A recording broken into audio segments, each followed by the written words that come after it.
Ganyan kalutong na manok. Tara, luto tayo mga ka-order. Yan po yung mga kakailangan natin. Gumahamit lang ako ng na manok. Mag-start po na akong gumawa ng breading. Papakapit po dun sa manok. Pag ilalagay na po yung arena. Naglagay po ako dyan ng 1/2 cold water pero yung 1/4 wet na po. Tapos naglagay po ako ng 2 tablespoon ng cornstarch pero 1 tablespoon wet na po dun sa na manok para pwede magsobra. Konting paminta yung iba dun sa arena mixture. And then ginisa dun sa arena mixture yung iba naman po. Tsahin yun na lang po. Tapos haluin lang po natin. Kaya po pala cold water guys para crispy.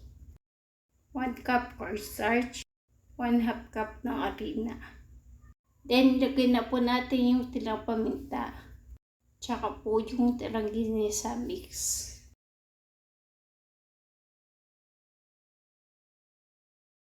Okay na po yun, haluin lang po natin siya.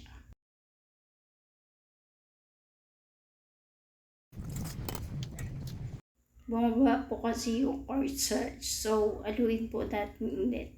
Lalagyan na po natin ng butter mixture yung mga manok bago natin ilagay dun sa arena.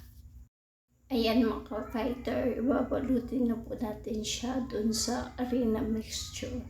Sumobra yung rinang ko mga fighter kaya ipaplasok ko muna.